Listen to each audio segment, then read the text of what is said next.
Hello बच्चों, आज अपन अपने 3D का 5th लेक्चर स्टार्ट करते हैं।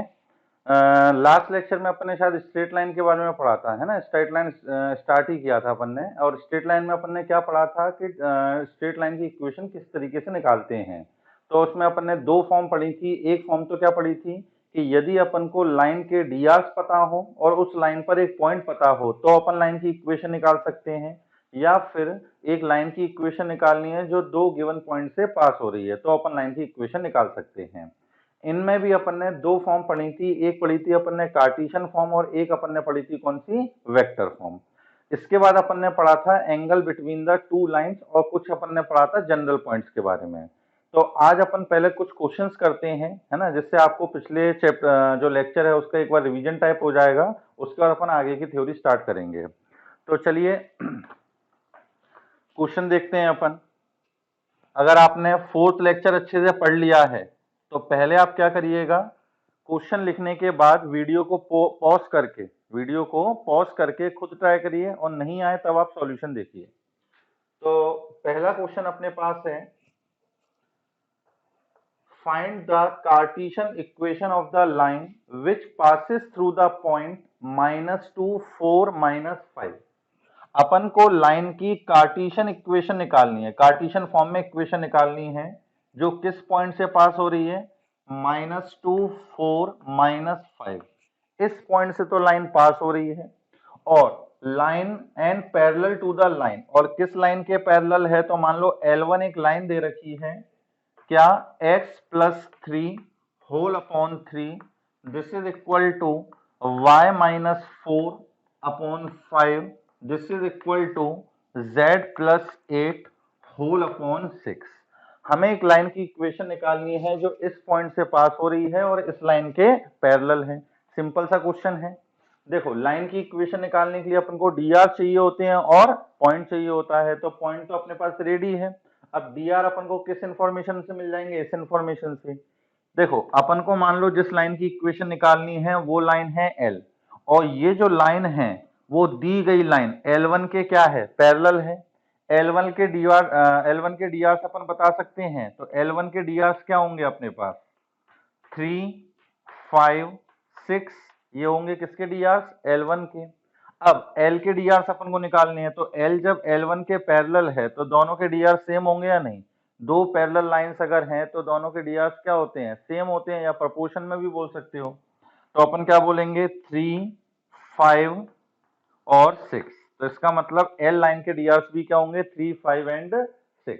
Therefore equation of line, therefore equation of line L, तो L लाइन की इक्वेशन क्या आ जाएगी अपने पास, पॉइंट है -2 4 -5, तो x plus 2 divided by dr क्या है, 3 5 6, तो x plus 2 upon 3, this is equal to y minus 4 upon 5, this is equal to z plus 5 divided by 6। Clear है, बहुत सिंपल सा क्वेश्चन था, है ना। पॉइंट ये दे रखे थे, इससे हमें dr मिल गए, हमने लाइन की इक्वेशन निकाल ली। लास्ट लेक्चर में अपन ने एक क्वेश्चन किया था जो एक पॉइंट से पास हो रहा था और दो गिवन लाइन के परपेंडिकुलर था। इस लेक्चर में भी मैं इस टाइप का आपको एक क्वेश्चन कराऊंगा, तो आई थिंक ये समझ में आ गया होगा आपको। चलिए नेक्स्ट क्वेश्चन देखिए। वीडियो को पॉज करके इसको नोट जरूर कर लीजिएगा।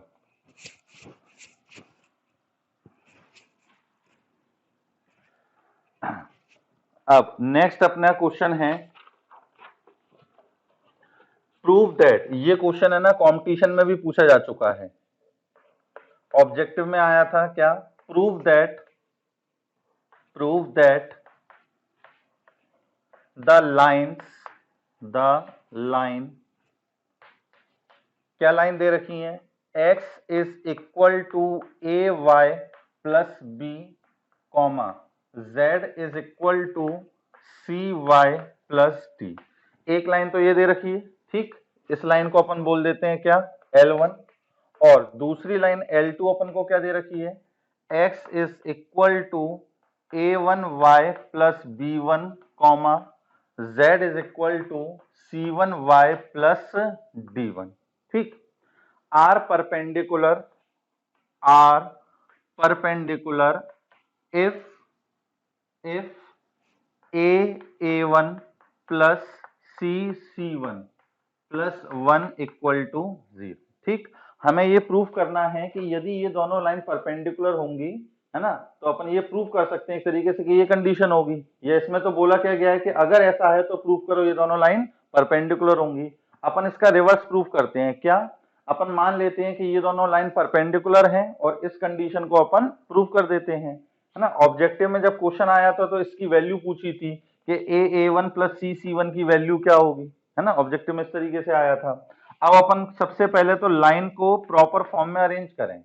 अभी x equal to a y plus b comma z equal to c y plus d इस टाइप से दे रखा है, लेकिन ये स्ट्रेट लाइन की प्रॉपर फॉर्म तो नहीं है ना। इसको अपन को प्रॉपर फॉर्म में लेके आना है, तो कैसे लेके आएंगे? x minus b upon a this is equal to y. क्या किया मैंने? इन दोनों को लिया और यहां से मैंने किसकी वैल्यू निकाली? y की वैल्यू निकाली। b को उधर शिफ्ट किया तो x माइनस बी और a का नीचे क्रॉस मल्टीप्लाई कर दिया, तो x माइनस बी अपॉन ए ये किसके इक्वल आ गया अपने पास? y के इक्वल।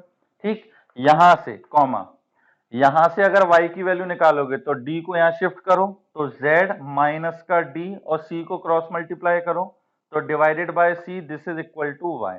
अब देखो ये भी y के इक्वल है, ये भी y के इक्वल है, तो इसका मतलब दोनों आपस में भी इक्वल होंगे, या अपन बोल सकते हैं कि ये तीनों हैं, जो तीनों हैं वो आपस में इक्वल होंगे। तो क्या करते हैं अपन, यहीं पर इक्वल टू का साइन लगा देते हैं। आया समझ में या नहीं? जब अपने पास ये y के इक्वल है, ये y के इक्वल है, तो दोनों आपस में भी इक्वल होंगे, तो इसका मतलब तीनों इक्वल हो जाएंगे। तो ये अपने पास पहली लाइन की इक्वेशन आ गई प्रॉपर फॉर्म में।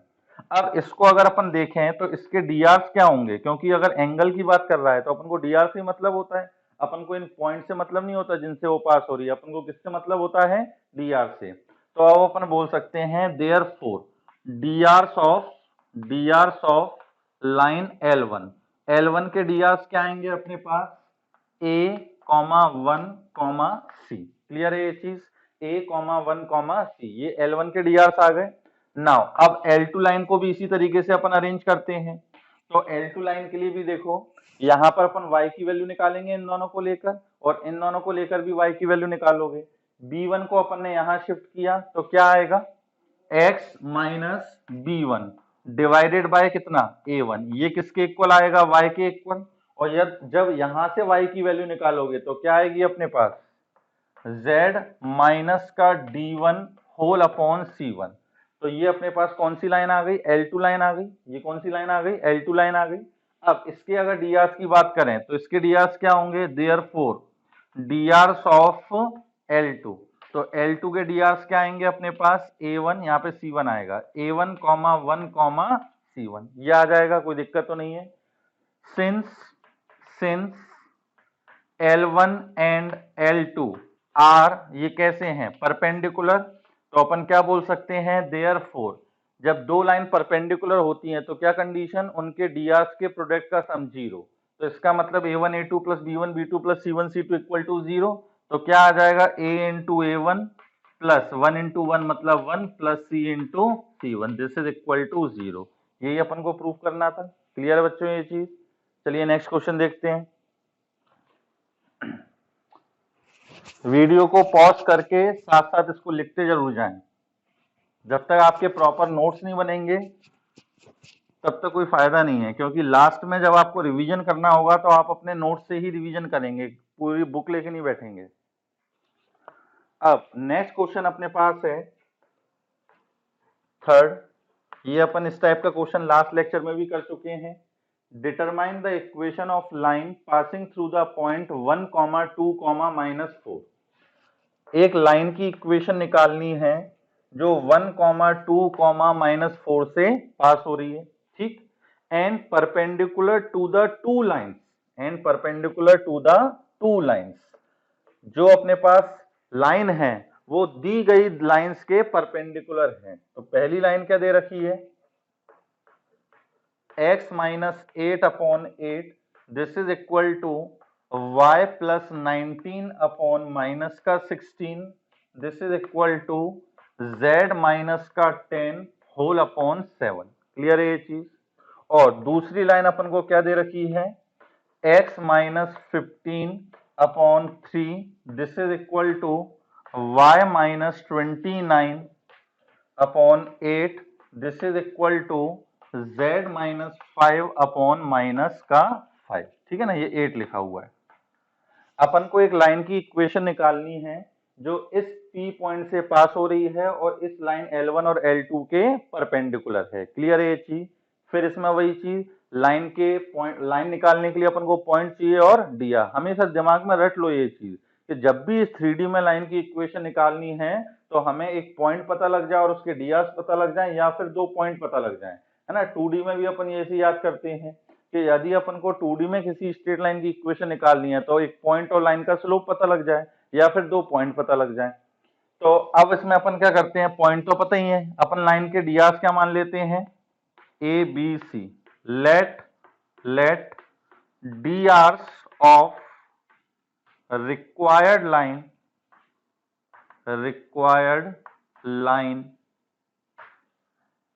Is A comma B comma सी।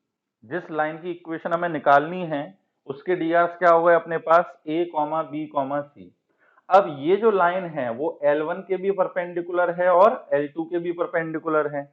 अब जब L1 के परपेंडिकुलर है तो दोनों के डीआर में रिलेशन वही a1 a2 plus b1 b2 plus c1 c2 equal to 0। अब जो लैंग्वेज फॉर्म है वो नहीं लिख रहा, स्कूल में जब करोगे तो लिखोगे। जैसे अपन मान लेंगे कि रिक्वायर्ड लाइन जो है वो क्या है, L। रिक्वायर्ड लाइन जो है वो क्या है, L। अब अपन लिखेंगे since L is perpendicular to L1 therefore a1 a2 plus b1 b2 plus c1 c2 equal to 0। ये सारी लैंग्वेज मैं नहीं लिख रहा हूं, ये सब आप लेकिन स्कूल के लिए लिखेंगे। तो अपन डायरेक्टली करते हैं। देखो इसके डीआर से 8 माइनस 16 7, इसके हैं ए बी सी।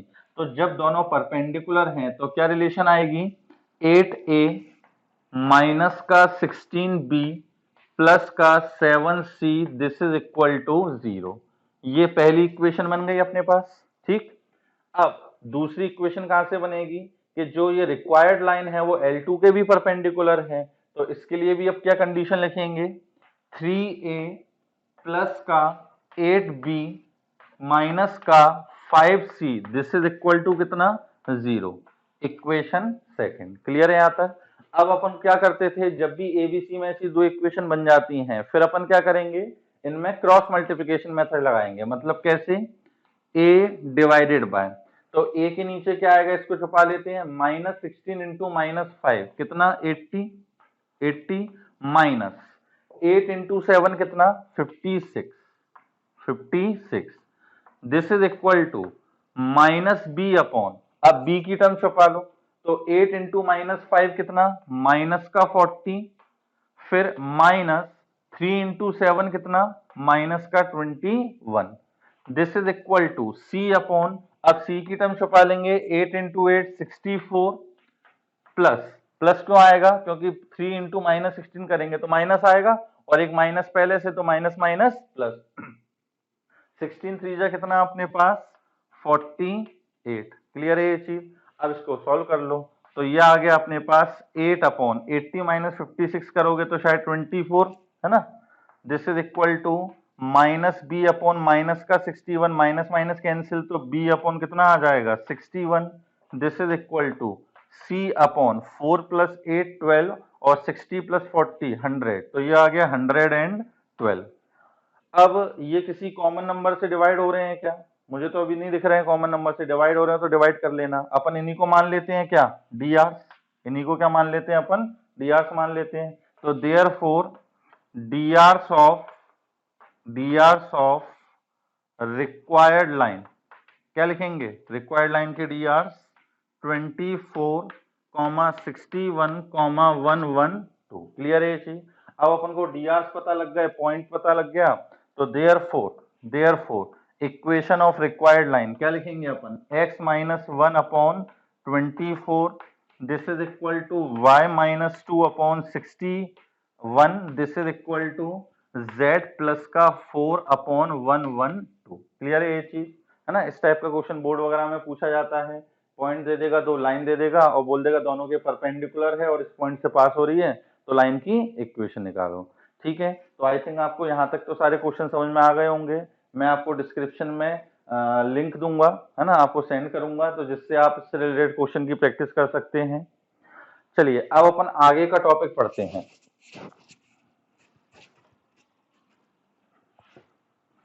एंगल तो शायद अपने पढ़ ही लिया था।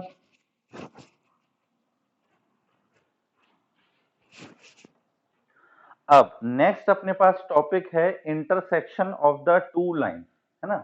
दो लाइंस दे रखी हैं, उनका अपन को क्या निकालना है, इंटरसेक्शन निकालना है।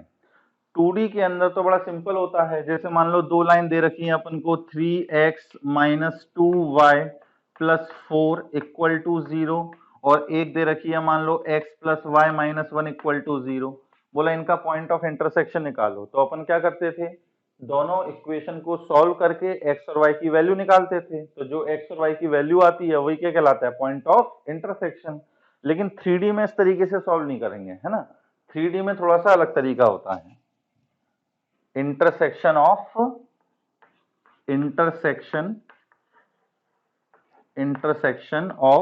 two lines।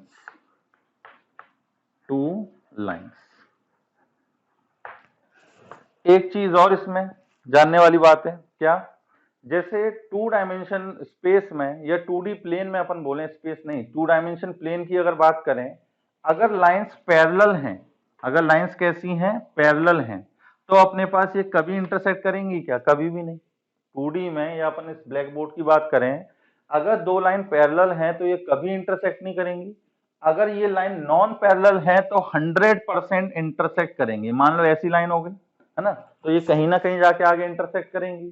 तो अगर लाइंस पैरेलल हैं तो इंटरसेक्ट नहीं करेंगी, और लाइंस अगर नॉन पैरेलल है तो 100% इंटरसेक्ट करेंगी। लेकिन 3D के अंदर ऐसा कोई जरूरी नहीं है। 3D में पैरेलल लाइन है, अगर लाइन पैरेलल है तो पक्का इंटरसेक्ट नहीं करेंगी। लेकिन लाइन अगर पैरेलल नहीं भी है तो भी ऐसा हो सकता है कि वो इंटरसेक्ट ना करें। 3D में लाइंस जो है वो पैरेलल नहीं है ना, तो अपन ये नहीं बोलेंगे हमेशा इंटरसेक्ट करेंगी।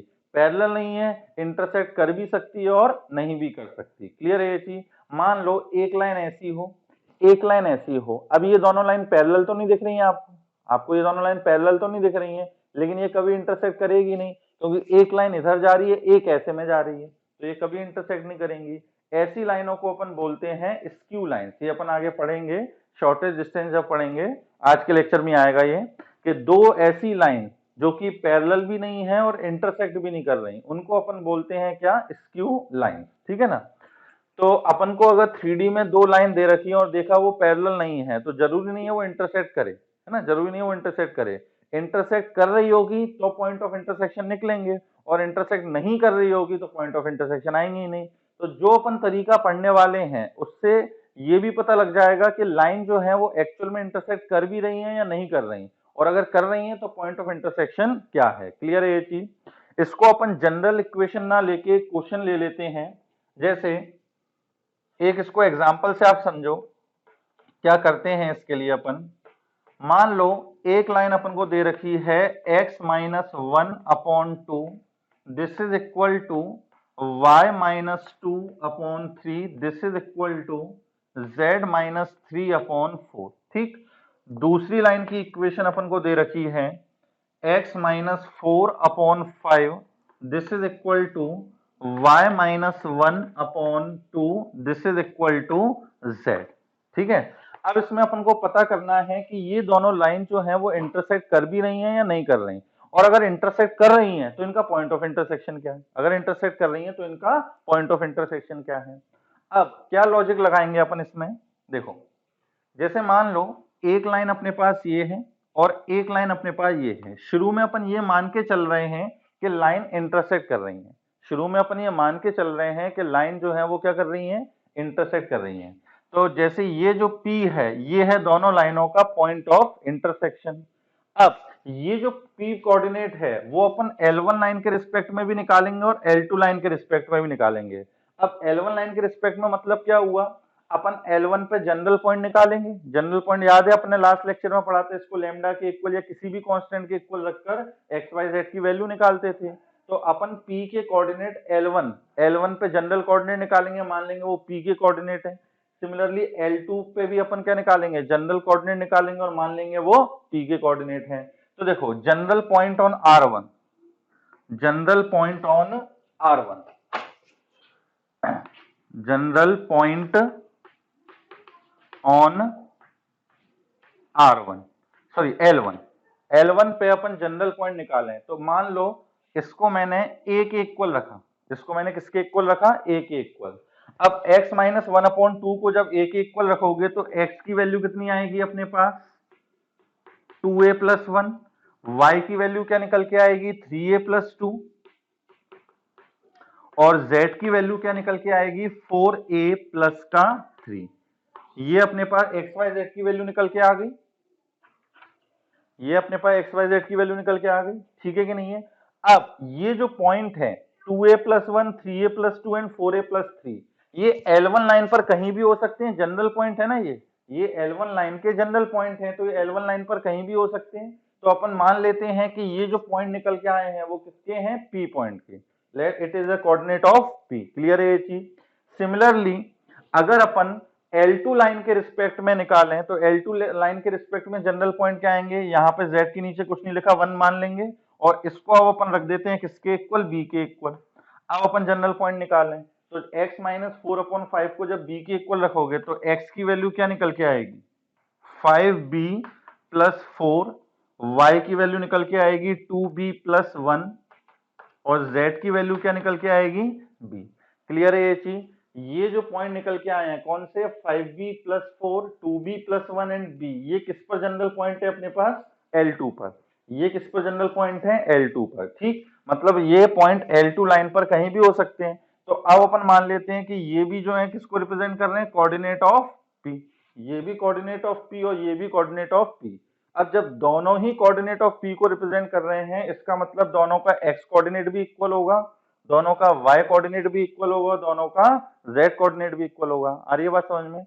अगर अपने पास दोनों ही सेम पॉइंट को रिप्रेजेंट कर रहे हैं तो दोनों के x coordinate, y coordinate, z coordinate same होंगे या नहीं होंगे। तो अपन क्या लिखेंगे कि since both represent the same point, therefore 2a plus 1 जो है ये किसके इक्वल होगा, 2a प्लस 1 जो है ये किसके इक्वल होगा, 5b प्लस 4 के इक्वल, पहली इक्वेशन। सिमिलरली 3a प्लस 2 जो है, 3a प्लस 2 ये किसके इक्वल होगा अपने पास, 2b प्लस 1 के इक्वल, दोनों के y कोऑर्डिनेट इक्वल रख दिए। और 4a प्लस 3 जो है, 4a प्लस 3 ये किसके इक्वल होगा, b के इक्वल। अब आप देख रहे हो कि आपके पास a b में 3 इक्वेशन बन चुकी हैं, a और b में कितनी इक्वेशन बन चुकी हैं, 3 इक्वेशन बन चुकी हैं। अब इन 3 में से जो कोई भी 2 इक्वेशन ले लो, इन 3 में से कोई भी 2 इक्वेशन लो और उनको सॉल्व करके a और b की वैल्यू निकालो। तो चलो मान लो मैंने इन्हीं दोनों इक्वेशन को लिया, इनको सॉल्व करके किसकी वैल्यू निकालेंगे अपन, a और b की, ठीक है ना। तो पहली इक्वेशन है 2a, इसको यहां ले आओ, माइनस का 5b, this is equal to 1 को उधर पहुंचाया 3, इस इक्वेशन को लिख लो 3a, 2b को उधर लेके आए माइनस का 2b, this is equal to 2 को उधर ले गए तो माइनस का 1, है ना।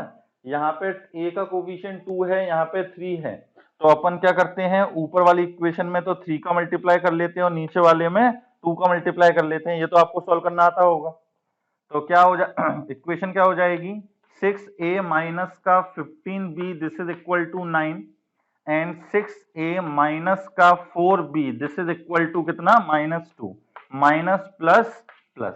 क्लियर है ये चीज, ये कैंसिल हो गए, क्या आ गया अपने पास, माइनस का 15b और प्लस का 4b, तो माइनस का 11b, this is equal to 11। तो b की वैल्यू कितनी आ गई अपने पास, b की वैल्यू आ गई अपने पास माइनस का 1। क्लियर है ये चीज। अब b की वैल्यू -1 जो है वो किसी भी एक इक्वेशन में रख दो, है ना, इसका यूज नहीं करना अभी। b की जो वैल्यू आई है इन दोनों में से किसी भी एक में रख दो। b की वैल्यू -1 रखोगे, -5 प्लस 4 कितना आएगा, माइनस का 1, 1 को उधर पहुंचाया माइनस का 2, तो a भी कितना आ जाएगा अपने पास, माइनस का 1। क्लियर है ये चीज। तो हमने क्या किया, दोनों पे जनरल कोऑर्डिनेट निकाल लिए, दोनों के जनरल कोऑर्डिनेट को इक्वल रख दिया, मतलब दोनों के x कोऑर्डिनेट इक्वल, दोनों के y कोऑर्डिनेट इक्वल और दोनों के z कोऑर्डिनेट इक्वल। तीन इक्वेशन बनेंगी, तीन में से कोई भी दो इक्वेशन को सॉल्व करके ए और बी की अपन ने वैल्यू निकाल ली। अब अगर ये ए और बी की जो वैल्यू है ये तीसरी इक्वेशन को सेटिस्फाई कर देगी तो अपन बोलेंगे लाइन इंटरसेक्ट कर रही है। आई बात समझ में? अगर ये वैल्यू तीसरी इक्वेशन को भी सेटिस्फाई कर देंगी तो अपन क्या बोलेंगे, लाइन इंटरसेक्ट कर रही है। और अगर ये वैल्यू तीसरी इक्वेशन को सेटिस्फाई नहीं करेगी तो अपन बोलेंगे लाइन इंटरसेक्ट नहीं कर रही। तो अब अपन देखते हैं, ए की वैल्यू -1 रखोगे तो माइनस का 4 प्लस का 3 क्या आएगा, -1। और बी की जगह रखोगे -1 तो -1 इक्वल टू -1 सेटिस्फाई कर रही है तो अपन क्या बोलेंगे कि लाइन जो है वो इंटरसेक्ट कर रही है। क्लियर है ये चीज? अब ये तो पता लग गया कि भाई लाइन इंटरसेक्ट कर रही है, अब उसका इंटरसेक्शन पॉइंट क्या आएगा। तो ये जो आपने लिखा है ये किसके कोऑर्डिनेट लिखे हैं, पी के कोऑर्डिनेट ही तो लिखे हैं। अब देखो ए की वैल्यू -1 यहां रख दो या बी की वैल्यू -1 यहां रख दो, एक्स वाई जेड की जो वैल्यू निकल के आएगी वो अपन को क्या बताएगा, पॉइंट ऑफ इंटरसेक्शन। वो अपन को क्या बताएगा, पॉइंट ऑफ इंटरसेक्शन। देखो और दोनों देखना इक्वल आएंगे। ए की वैल्यू -1 अगर यहां रखेंगे तो बताओ एक्स की वैल्यू कितनी आएगी, -1, y की वैल्यू कितनी आएगी, -1, z की वैल्यू कितनी आएगी, -1। और जब अपन एक बी की वैल्यू -1 यहां रखेंगे तो देखो यहां -1 रखोगे, -5 + 4 -1, ये भी -1 और ये -1। क्लियर है ये चीज? तो इसका मतलब पॉइंट ऑफ इंटरसेक्शन क्या निकल कर आ गया अपने पास, -1, -1, -1। यहाँ तो सब कुछ -1 निकल के आ गया, जो अननोन था वो भी -1 और पॉइंट ऑफ इंटरसेक्शन भी -1, -1। अब देखो ये लॉजिक क्या है अपने पास कि दोनों ये दोनों वैल्यू अगर तीसरी इक्वेशन को सेटिस्फाई कराएं तो इंटरसेक्ट कर रही हैं। देखो क्या है, इन दोनों इक्वेशंस को सॉल्व करके ए और बी की अपन ने वैल्यू निकाल ली, मतलब ए और बी की ये वैल्यू रखने पर ये दोनों इक्वल होंगे, ये दोनों इक्वल होंगे, ये तो अपन को कंफर्म हो गया।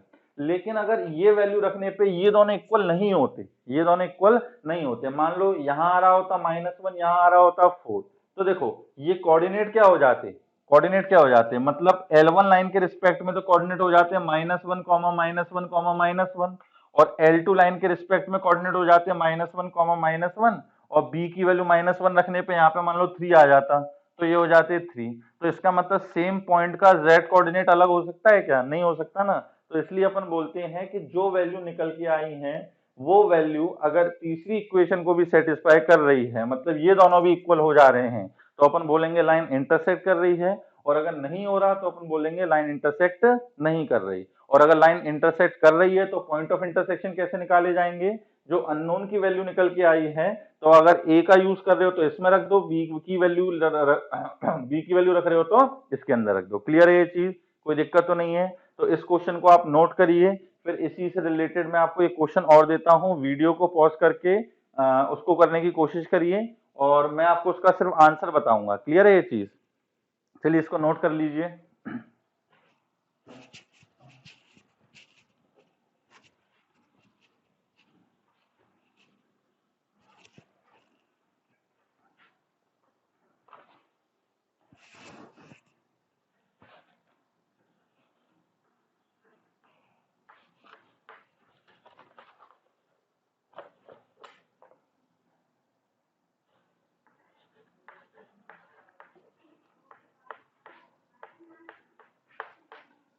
Show that the lines,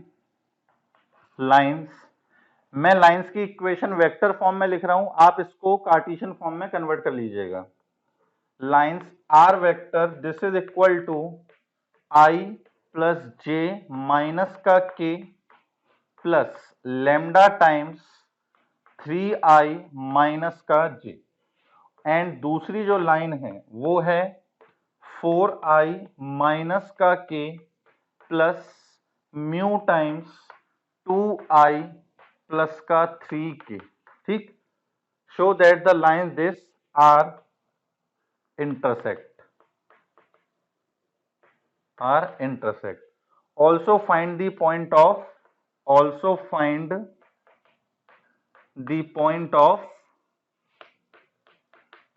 intersection। ठीक,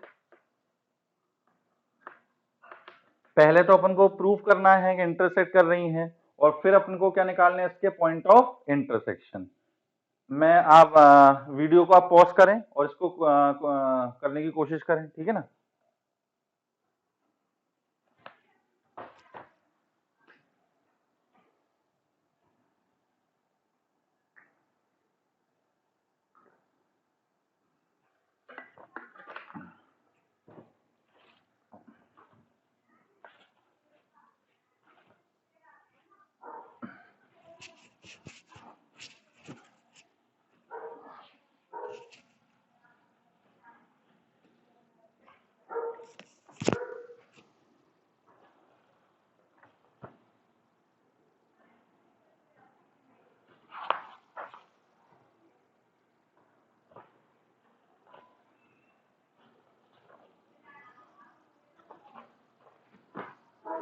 आई थिंक आपका हो गया होगा। मैं इसके आंसर बताऊं, पॉइंट ऑफ इंटरसेक्शन जो निकल के आ रहे हैं, पॉइंट ऑफ इंटरसेक्शन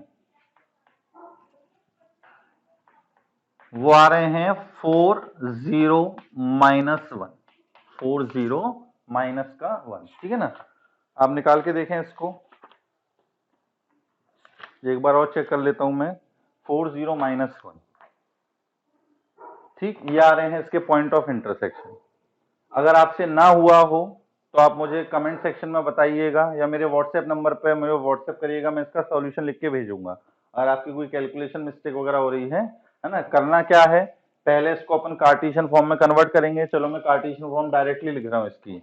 जो ये पहली लाइन है इसकी कार्टेशियन फॉर्म क्या आएगी, x - 1/3 this is equal to y -1/-1 this is equal to z +1/0, ठीक है ना, क्योंकि k की टर्म तो है ही नहीं। और जिनको फोर्थ लेक्चर अच्छे से आ गया है तो वो आसानी से लिख लेंगे, इसको समझ भी गए होंगे कैसे लिखी है। अब इसको क्या लिखेंगे अपन कार्टेशियन फॉर्म में, x माइनस का 4/2 this is equal to y -0 मतलब y अपॉन j की टर्म नहीं है तो 0 this is equal to z +1/3, ठीक है ना। इसको, ये दोनों लाइन की इक्वेशन को अपन ने कार्टेशियन फॉर्म में लिख लिया। अब इसको अपन क्या करेंगे, a के इक्वल, इसको अपन किसके इक्वल मानेंगे, b के इक्वल। एक्स वाई जेड की वैल्यू निकालेंगे, मतलब दोनों लाइनों पे जनरल पॉइंट निकालेंगे और दोनों के जनरल पॉइंट को इक्वेट करके a और b की वैल्यू निकालेंगे। अब a और b की वैल्यू अगर तीसरी इक्वेशन को, मतलब जो इक्वेशन आपने छोड़ी है उसको अगर सेटिस्फाई कर देगी तो इंटरसेक्ट कर रहे हैं, और अगर नहीं करेगी तो इंटरसेक्ट नहीं कर रहे होंगे। तो इसमें आपको उनको प्रूफ करना था, तो शायद a और b की वैल्यू तीसरी इक्वेशन को सेटिस्फाई कर रही होगी। क्लियर है ये चीज। चलिए आगे बढ़ते हैं। तो आई थिंक आपको ये टॉपिक तो अच्छे से समझ में आ गया होगा, इंटरसेक्शन ऑफ टू लाइंस। और याद रखें 3D के अंदर दो लाइंस अगर नॉन पैरेलल हैं तो इंटरसेक्ट कर भी सकती हैं और नहीं भी कर सकती, लेकिन अगर पैरेलल हैं तो 100% इंटरसेक्ट करेंगी नहीं। मान लो लाइन ऐसी दी होती, x - 1/2 this is equal to y +3/3 this is equal to z -1/4। एक लाइन तो अपन को ये दे रखी है, दूसरी लाइन दे रखी है अपन को x +5/6 this is equal to y +7/9 this is equal to z/12। अब बोला जाए कि पॉइंट ऑफ इंटरसेक्शन निकालो, निकालने की जरूरत ही नहीं है क्योंकि आएंगे ही नहीं, क्योंकि यहाँ पे दिख रहा होगा ये दोनों लाइंस पैरेलल हैं। कैसे, पहली वाली लाइन के डियास क्या हैं, 2 3 4, दूसरी वाली लाइन के डियास क्या हैं, 6 9 12। क्लियर है। अब देखो दोनों के डियास प्रोपोर्शन में है या नहीं, मतलब 2/6 3/9 एंड 4/12 ये सेम प्रोपोर्शन में है या नहीं। 2/6 मतलब 1/3, 3/9 का मतलब 1/3 एंड 4/12 का मतलब भी 1/3। जब सेम प्रोपोर्शन में है तो इसका मतलब लाइंस पैरेलल हैं, तो इसके इंटरसेक्शन पॉइंट नहीं निकलेंगे। क्लियर है ये चीज। अब नेक्स्ट टॉपिक अपने पास आता है foot of perpendicular, image and length of perpendicular. और इसी से अपन सीखेंगे कि दो पैरेलल लाइन के बीच की डिस्टेंस कैसे निकाली जाए, ठीक है ना। तो नेक्स्ट टॉपिक है अपने पास length of perpendicular, length of perpendicular, foot of perpendicular, foot of perpendicular and image of a point with respect to the line, ठीक है। ये आपने 11th में 2D में पढ़ा होगा, लेकिन 2D में इसके क्या डायरेक्ट फॉर्मूले होते हैं, 3D में इसमें डायरेक्ट फॉर्मूले नहीं है ना। तो देखो क्या है ये टॉपिक, मान लो आपके पास एक पॉइंट है P, इसके कोऑर्डिनेट दे रखे हैं x1, y1, z1, ठीक है ना। अब ये लाइन है अपने पास, ये लाइन है, एक लाइन की इक्वेशन दे रखी होगी। अब आपसे बोलेगा कि इस पॉइंट P से इस लाइन पर खींचे गए परपेंडिकुलर की लेंथ निकालो। तो मतलब ये जो PM है, PM मतलब अपन ने P पॉइंट से सामने वाली लाइन पर क्या करा है, परपेंडिकुलर ड्रॉप किया है। तो इस PM की अपन को लेंथ निकालनी है, ये तो कहलाएगी लेंथ ऑफ परपेंडिकुलर। दूसरा होगा अपने पास foot of perpendicular. Foot of perpendicular का फुट का मतलब क्या होता है? पैर। तो इसका मतलब इस परपेंडिकुलर के पैर। तो ये जो एम पॉइंट है, ये जो एम पॉइंट है, इसके कोऑर्डिनेट जो होंगे वो क्या कहलाएगा अपने पास? Foot of perpendicular. तीसरा अपन से पूछता है इमेज, मतलब इस लाइन को यदि मैं एक प्लेन मिरर मानूं, इसको अपन क्या माने? एक प्लेन मिरर, एक कांच माने, तो इस पॉइंट की इस मिरर के रिस्पेक्ट में इमेज क्या आएगी? तो देखो, ये अपने पास प्लेन मिरर है, ये पॉइंट है, तो इसकी इमेज जो बनेगी इसके पीछे यहां कहीं बनेगी, है ना? यहाँ पे जो इसकी जो इमेज आएगी वो इस मिरर के पीछे आएगी, और कितने डिस्टेंस पर होगी? जितनी डिस्टेंस ये है। अगर ये मान लो x डिस्टेंस पर है, या x ना लो, d डिस्टेंस ले लो, तो ये इमेज होगी वो भी क्या होगी? d डिस्टेंस पर ही होगी। इस पॉइंट को नाम दे देते हैं अपन क्या? q। अब आप देख रहे हो कि p और q ये m से बराबर दूरी पर है या नहीं? d दूरी पर है, तो अपन क्या बोल सकते हैं कि जो m पॉइंट होगा वो p और q का मिड पॉइंट होगा। p और q का क्या होगा? Mid point. अब इसको अपन निकालेंगे कैसे? देखो, इसका एल्गोरिथम क्या है। अगर मान अपन को m पॉइंट पता लग जाए, अगर अपन को क्या पता लग जाए? m पॉइंट, तो इसका मतलब एक चीज तो निकल के आ गई अपने पास, फुट ऑफ परपेंडिकुलर। अब डिस्टेंस फॉर्मूले से अपन pm निकालेंगे तो अपन को क्या पता लग जाएगा? Length of perpendicular. क्लियर है ये चीज? m पॉइंट पता लग गया तो फुट ऑफ परपेंडिकुलर आ गई। pm अगर डिस्टेंस फॉर्मूले से pm निकालेंगे तो लेंथ ऑफ परपेंडिकुलर आ गई। अब ये पॉइंट पता है, ये पॉइंट पता है, ये पॉइंट निकालना है, तो ये देखो, जब m जो है वो p और q का मिड पॉइंट है, तो मिड पॉइंट फॉर्मूले से अपन q के कोऑर्डिनेट निकाल लेंगे। क्लियर है ये चीज? ये चीज अपन करने वाले हैं, है ना? तो अब अपन एक एग्जांपल ही ले लेते हैं, उससे इसकी थ्योरी अच्छे से समझ में आ जाएगी।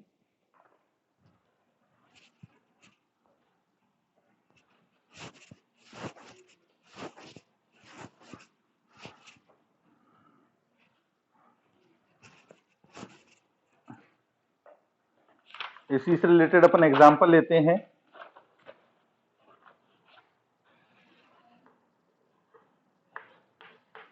देखो, अपन को पॉइंट दे रखा है 0 2 3, ठीक, और लाइन दे रखी है अपन को x plus 3/5, this is equal to y minus 1/2, this is equal to z plus 4/3।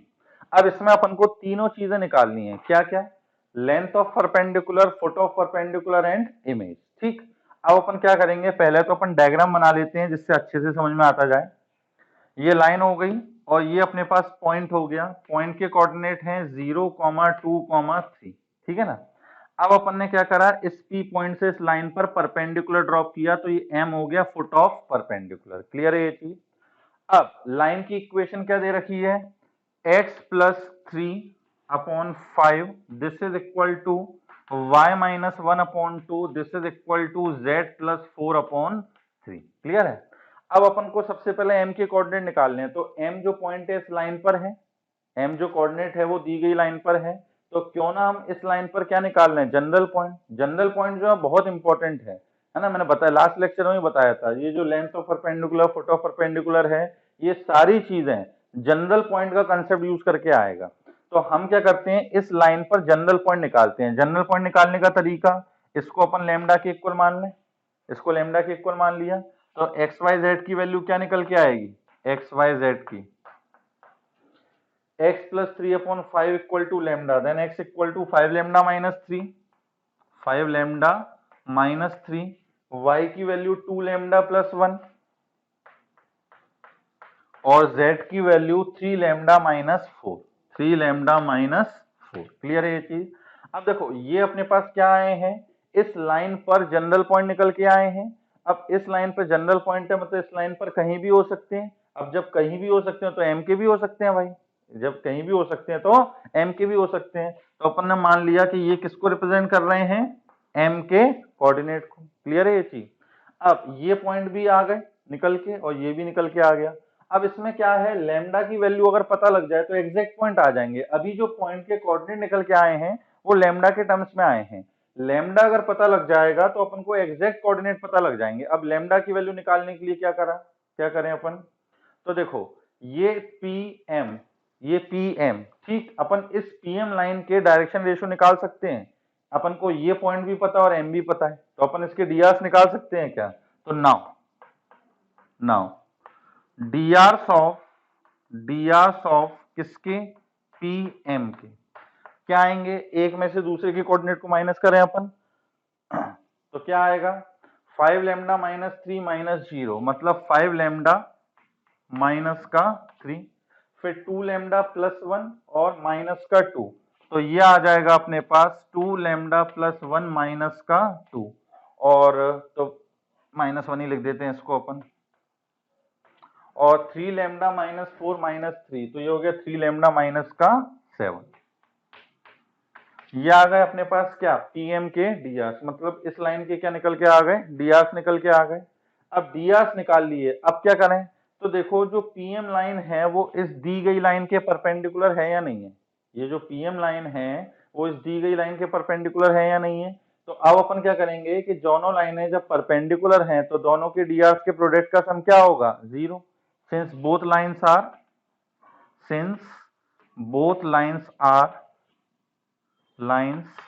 Are कैसी हैं? परपेंडिकुलर। देयरफॉर क्या कंडीशन होगी? 5 lambda minus 3 plus 2 lambda minus 1 plus 3 lambda minus का 7, इनके डीआर्स के प्रोडक्ट का सम किसके इक्वल आएगा? 0 के इक्वल। क्लियर है ये चीज? अब इसको अपन सॉल्व कर लेते हैं, तो देखो क्या आएगा?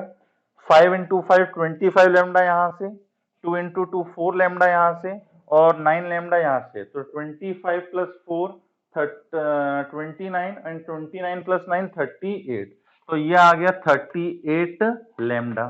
अब कांस्टेंट क्या आएगा? तो देखो -15 और -2, माइनस का 17 और माइनस का 21, तो -17 एंड माइनस का 21, तो ये हो गया अपने पास माइनस का 38, दिस इज इक्वल टू कितना? 0। क्लियर है? कुछ कैलकुलेशन मिस्टेक तो नहीं हुई ना? -15 और माइनस का 2, -17 और प्लस 21 38। क्लियर? तो यहां से आप देख रहे होगे लेमडा की वैल्यू क्या निकल के आ गई? 1। लेमडा की वैल्यू 1 आ गई। अब लेमडा की वैल्यू 1 आ गई तो रख देते हैं, तो देयरफॉर फुट ऑफ परपेंडिकुलर मतलब m के कोऑर्डिनेट क्या आ जाएंगे अपने पास? अब m लैम्डा की वैल्यू 1 जो है यहाँ रखनी है, कुछ बच्चे ना जल्दी जल्दी में यहाँ रख देते हैं। अगर यहाँ रख दोगे तो वो क्या निकल के आ जाएंगे? डीआर्स ऑफ पीएम। तो यहाँ लैम्डा की वैल्यू 1 रखो तो क्या आएंगे? 5 माइनस 3 कितना? 2, 2 प्लस 1 कितना? 3, एंड 3 माइनस का 4 दैट इज -1। क्लियर? तो अपने पास ये क्या निकल के आ गया? Foot of perpendicular. यहां तक तो आपको समझ में आ गया होगा।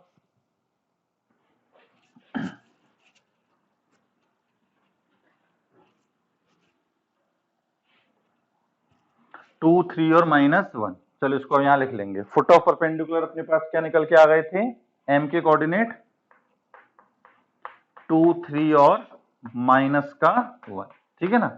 अब नेक्स्ट निकालना है अपन को लेंथ ऑफ परपेंडिकुलर। तो अब तो सिंपल है। नाउ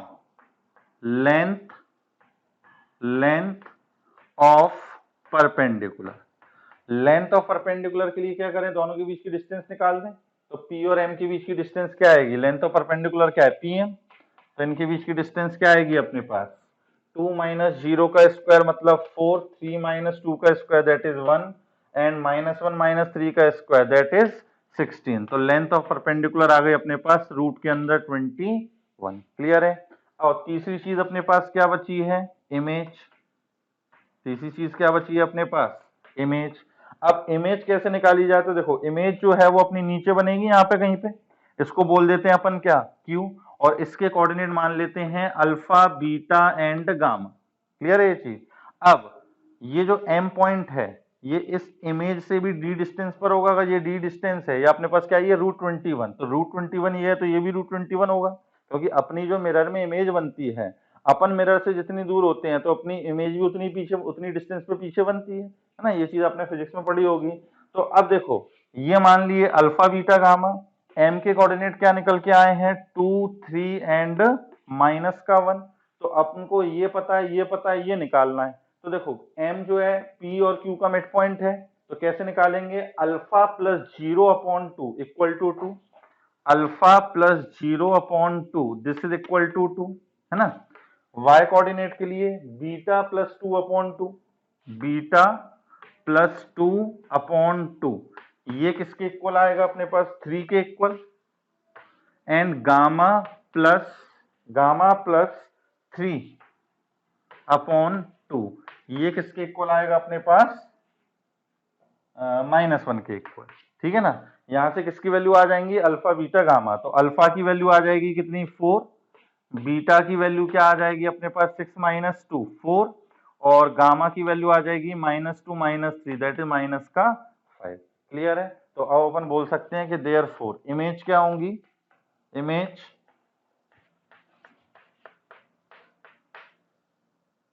4 4 -5, ठीक है कि नहीं। तो ये हो गया अपने पास पूरा length of perpendicular, foot of perpendicular, image. जो आपको एल्गोरिथम बताया है सेम ये एज इट इज लगाना है, किसी भी टाइप का क्वेश्चन आ जाए, क्योंकि जब इमेज या फुट ऑफ परपेंडिकुलर ये सब पूछेगा तो 100% पॉइंट भी देगा, लाइन भी देगा, है ना। सेम एल्गोरिथम आपको लगाना है। सबसे पहले क्या किया, आप सुनते चले जाओ। सबसे पहले हमें निकालना था m पॉइंट, तो हमने क्या करा, लाइन पे जनरल पॉइंट निकाल लिए, जो जनरल पॉइंट आया उसी को m मान लिया। अब अपन ने pm के क्या निकाले, drs निकाले। अब जब pm के drs आ गए हैं और इस लाइन के drs पता हैं, तो क्योंकि दोनों लाइंस परपेंडिकुलर हैं तो दोनों के drs के प्रोडक्ट का सम क्या होगा 0। तो दोनों के drs के प्रोडक्ट का सम 0 रखा था, उससे अपने पास लेमडा की वैल्यू निकल के आ गई थी। लेमडा की वैल्यू निकल के आ गई, वो अपन ने जनरल पॉइंट में रख दिया, तो m के कोऑर्डिनेट निकल के आ गया, मतलब फुट ऑफ परपेंडिकुलर पता लग गया। देन उसके बाद अपन ने क्या करा, pm निकाला, pm मतलब डिस्टेंस निकाली, तो डिस्टेंस फॉर्मूला लगाया तो अपने पास लेंथ ऑफ परपेंडिकुलर पता लग गई, और फिर अपन ने मिड पॉइंट फॉर्मूला लगाया तो उससे अपन को इमेज पता लग गई। क्लियर है ये चीज, इसको आप नोट करें वीडियो को पॉज करके। इसके बाद एक क्वेश्चन मैं आपको करने को दे रहा हूँ, उसको आप करिए और कमेंट सेक्शन में बताना उसका आंसर क्या आ रहा है आपका।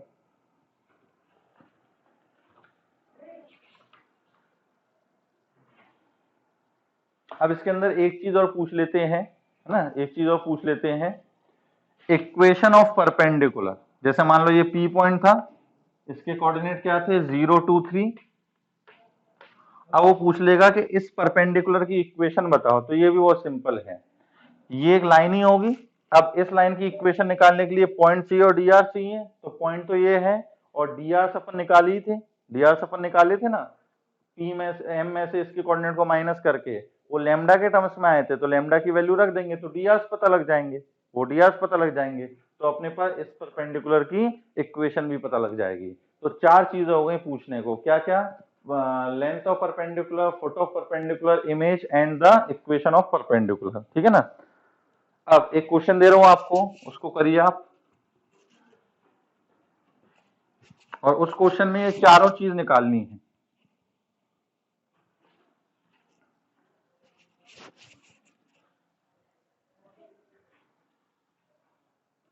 क्वेश्चन में अपन को चारों चीज निकालनी है, ठीक।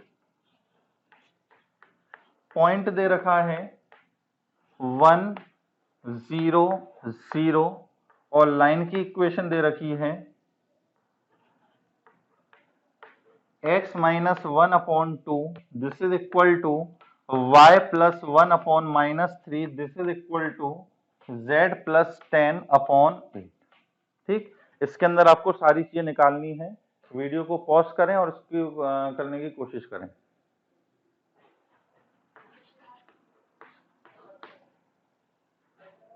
चलिए, अगर आपने कर लिया है तो अब मेरे संग आंसर टैली करें। देखो, सबसे पहले डायग्राम बना लो, सब कुछ क्लियर हो जाएगा कि क्या करना है अपन को। ये P पॉइंट हो गया 1 0 0, ये M पॉइंट हो गया। लाइन पे जनरल पॉइंट निकालने हैं, वही अपन क्या मानेंगे M।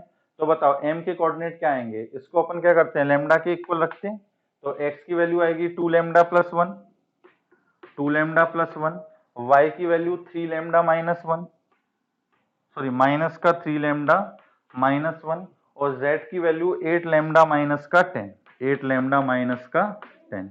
ये अपन ने जनरल पॉइंट निकाल लिया और माना कि वो जनरल पॉइंट क्या है, एम के कोऑर्डिनेट हैं।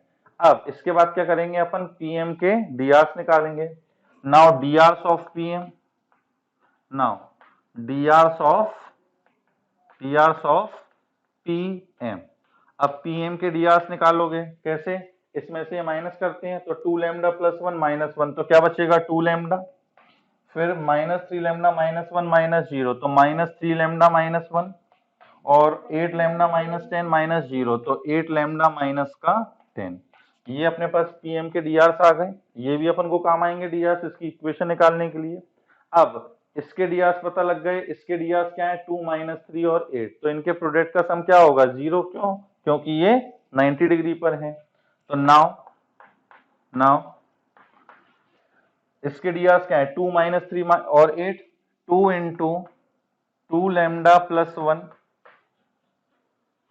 फिर माइनस 3 इंटू सॉरी 2 लैम्डा, डीआर्स लिखना है ना, 2 लैम्डा, फिर minus 3 times minus 3 lambda minus 1, और प्लस 8 इंटू 8 लैम्डा माइनस का 10, दिस इज इक्वल टू कितना 0। इसको सॉल्व करो तो क्या आएगा अपने पास 4 लैम्डा माइनस का माइनस प्लस 9 लैम्डा और प्लस का 64 लैम्डा। कांस्टेंट क्या आएगा, माइनस माइनस प्लस का 3 और माइनस का 80, this is equal to 0। 64 plus 4 68 77 lambda और माइनस का 77। चलिए अच्छा है, लैम्डा की वैल्यू सिंपल सी आ गई। तो लैम्डा की वैल्यू क्या पता लग गई अपने को, 1 पता लग गई। क्लियर है ये चीज। देयरफॉर कोऑर्डिनेट ऑफ या फुट ऑफ परपेंडिकुलर क्या आ जाएंगे, तो लैम्डा की वैल्यू 1 यहां नहीं रखनी, यहां रखनी है, यहां रखोगे तो डीआर पता लगेंगे। तो क्या आएंगे एम के कोऑर्डिनेट 3 यहां रखोगे तो माइनस का 4 और यहां रखोगे तो माइनस का 2। ये आ गए अपने पास फुट ऑफ परपेंडिकुलर। अब लेंथ निकालनी है, तो लेंथ के लिए डिस्टेंस फॉर्मूला लगाया जाएगा, लगाओ डिस्टेंस फॉर्मूला। ये पॉइंट है 1 0 0 और अब अपने पास ये क्या निकल के आ गए हैं 3 माइनस 4 और माइनस का 2, ठीक है कि नहीं है। तो डिस्टेंस फॉर्मूला लगाओगे तो 3 माइनस 1 का स्क्वायर मतलब 4 प्लस माइनस 4 माइनस 0 मतलब 16 प्लस माइनस 2 माइनस 0 का स्क्वायर मतलब 4, तो ये आ गया 20 रूट 24। क्लियर है, इसको 2 रूट 6 भी लिख सकते हैं। तो ये आ गई लेंथ। अब इमेज कैसे निकालना है मिड पॉइंट फॉर्मूले से, मैं इसके अंदर इमेज आप निकाल लिए होगे, मैं इसकी इक्वेशन और लिख दे रहा हूं, इक्वेशन ऑफ परपेंडिकुलर, ठीक है ना। इक्वेशन ऑफ परपेंडिकुलर क्या आएगी, सबसे पहले डीआर चाहिए, तो डीआर निकालने के लिए लैम्डा की वैल्यू 1 यहां रख देंगे, तो लैम्डा की वैल्यू 1 रखोगे तो डीआर क्या आएंगे 2 माइनस 4 एंड माइनस का 2, ठीक है ना। तो देखो इसके डीआर पता लग गए, और पॉइंट अपन ये भी ले सकते हैं या फिर ये ले सकते हैं, बहुत सारी इंफॉर्मेशन है, ये ले लो या फिर ये ले लो। तो इक्वेशन ऑफ परपेंडिकुलर क्या लिखोगे, x माइनस 1, मैं ऊपर वाले पॉइंट ले रहा हूँ, x minus 1 upon 2, this is equal to y minus 0 upon minus का 4, this is equal to z minus 0 upon का माइनस का 2। क्लियर है। अब देखो 2 माइनस 4 और माइनस 2 ये दोनों 2 से तीनों नंबर 2 से डिविजिबल है, तो अपन तीनों को अगर 2 से डिवाइड कर दें तो ये हो जाएगा 1, ये हो जाएगा माइनस 2 और ये हो जाएगा माइनस 1, तो ये भी उसी लाइन के डीआर्स कहलाएंगे। आ रही बात समझ में, मतलब डीआर्स अपन ये ना लेकर इनको एक कॉमन नंबर 2 से डिवाइड कर दें तो क्या आ जाएगा 1 माइनस का 2 और माइनस का 1, ठीक है ना। तो ये आई थिंक ये क्वेश्चन आपको समझ में आ गया होगा, और ये भी समझ में आ गया होगा कि length of perpendicular, image, foot of perpendicular, ये सारी चीजें अपन को कैसे निकालनी है, ठीक है कि नहीं है। जिनका नहीं हुआ है वो वीडियो को पॉज करके इसको लिखें।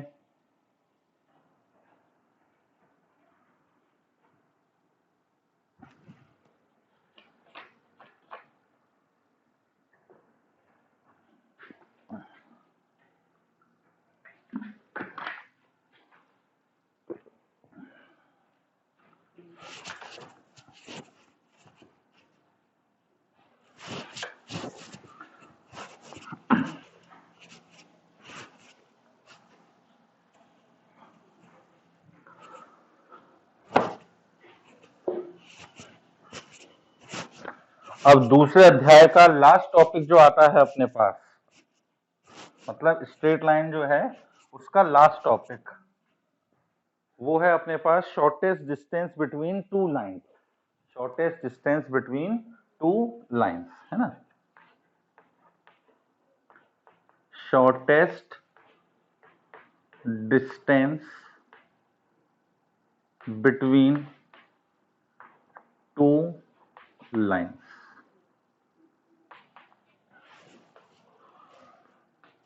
Shortest distance between the two lines, ठीक। अब दो लाइंस के बीच का अपन को शॉर्टेस्ट डिस्टेंस निकालना है। तो देखो, अगर दो लाइन इंटरसेक्ट कर रही हैं, जैसे मान लो एक लाइन ऐसी हो, एक लाइन ऐसी हो, दो लाइन क्या कर रही हैं, इंटरसेक्ट कर रही हैं। तो इंटरसेक्टिंग लाइनों के बीच की जो डिस्टेंस होती है वो हमेशा क्या होती है, जीरो। इंटरसेक्टिंग लाइनों के बीच की डिस्टेंस क्या होती है, हमेशा जीरो। मतलब ये डिस्टेंस क्या क्या, क्या होगी अपने पास, पी पॉइंट पे जीरो, ठीक है। तो इसका मतलब जब भी दो लाइन इंटरसेक्ट कर रही होंगी तो अपन बोलेंगे डिस्टेंस क्या आ गई, जीरो। अगर दो लाइंस पैरेलल हैं तो वो अपन डिस्टेंस निकाल सकते हैं। इसके अंदर दो लाइन पैरेलल भी नहीं होंगी और इंटरसेक्ट भी नहीं होंगी, तो अभी मैंने बताया तो उन लाइनों को क्या बोलते हैं अपन, स्क्यू लाइन, है ना। तो यहाँ पे जो बात हो रही है वो किसकी हो रही है, shortest distance between two skew lines. तो स्क्यू लाइंस की सबसे पहले तो आप डेफिनेशन लिख लेना, two lines which are non parallel and non intersecting. Two lines which are non parallel and non intersecting are called skew line, ठीक। अब देखो स्क्यू लाइंस अपने पास होगी कैसे, जैसे मान लो एक लाइन अपने पास ऐसे है, एक लाइन ऐसे है और एक लाइन ऐसे है, तो ये क्या हो गई अपने पास, स्क्यू लाइंस हो गई, ठीक है कि नहीं। ये कैसी हो गई अपने पास, स्क्यू लाइंस हो गई। अब दो स्क्यू लाइंस के बीच में, दो स्क्यू लाइन के बीच में, जैसे एक ये लाइन है, ये ऐसे लाइन है, इन दो स्क्यू लाइन के बीच में एक इकलौती ऐसी लाइन होगी जो इन दोनों लाइनों के परपेंडिकुलर होगी। शायद आपको इसमें दिख रहा हो, नहीं तो आपको थोड़ा सा इमेजिन करना पड़ेगा। ये जो पेन आपको दिख रहा है ये क्या है, line of the shortest distance, या फिर अपन बोलते हैं ये ऐसी लाइन है जो इन दोनों स्क्यू लाइंस के परपेंडिकुलर है, और इसी को बोला जाता है line of shortest distance. Line of shortest distance. तो इसको अगर अपन डायग्राम बना के देखें तो कैसा डायग्राम बनेगा, एक तो लाइन ये हो गई और एक लाइन जो है वो इस टाइप में है, ठीक है ना। मतलब ये इस बोर्ड पे नहीं है, ऐसे में है कुछ। तो एक ऐसी लाइन होगी जो इस पे भी परपेंडिकुलर होगी और इस पे भी परपेंडिकुलर होगी, इसको बोलते हैं लाइन ऑफ शॉर्टेस्ट डिस्टेंस। ये जो ए बी है ये क्या है, लाइन ऑफ शॉर्टेस्ट डिस्टेंस। और इसी डिस्टेंस को क्या बोला जाता है अपने पास, शॉर्टेस्ट डिस्टेंस। इसी को क्या बोला जाएगा अपने पास, शॉर्टेस्ट डिस्टेंस, ठीक है कि नहीं। अब दो लाइनों के बीच की शॉर्टेस्ट डिस्टेंस कैसे निकालते हैं वो देखें, x minus x one upon a one, this is equal to y minus y one upon b one, this is equal to z minus z one upon c one. ये पहली line हो गई। दूसरी लाइन अपने पास है x minus x two upon a two, this is equal to y minus y two upon b two, this is equal to z minus z two upon c two, ठीक।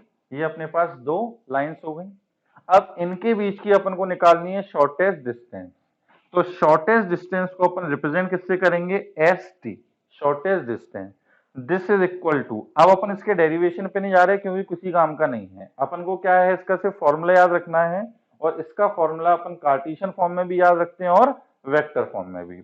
इसका formula क्या है, determinant of, और मैं याद रखने का तरीका भी आपको बताऊंगा।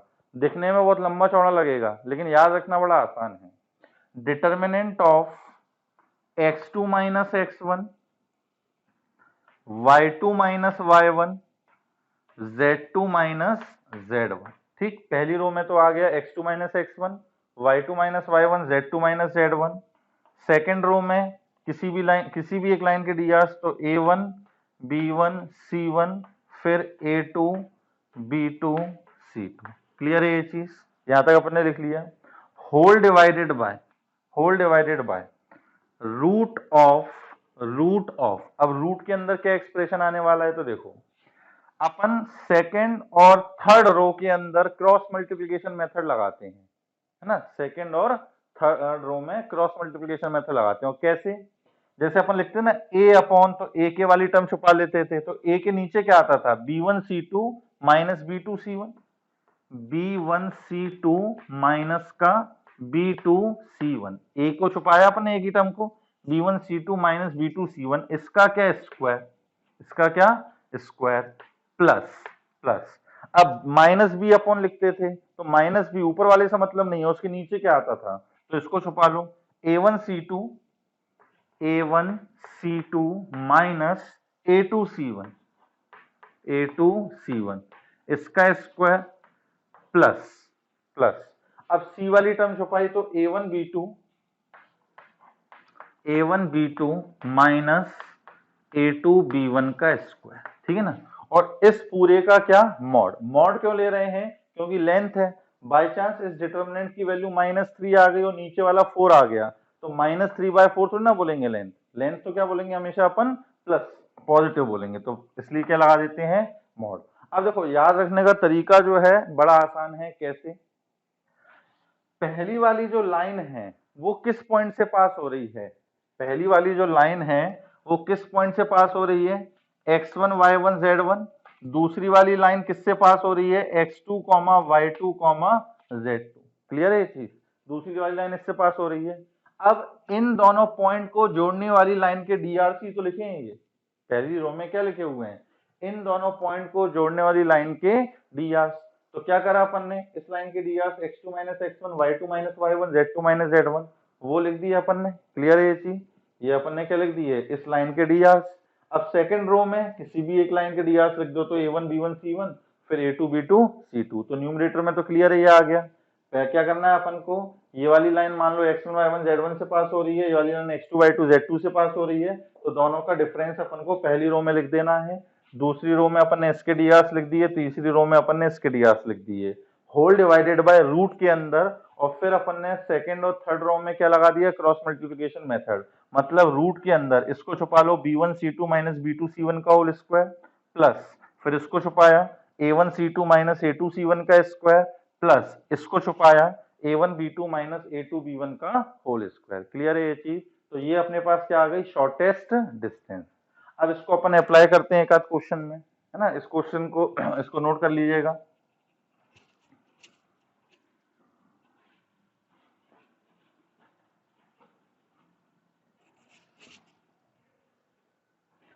जैसे मान लीजिए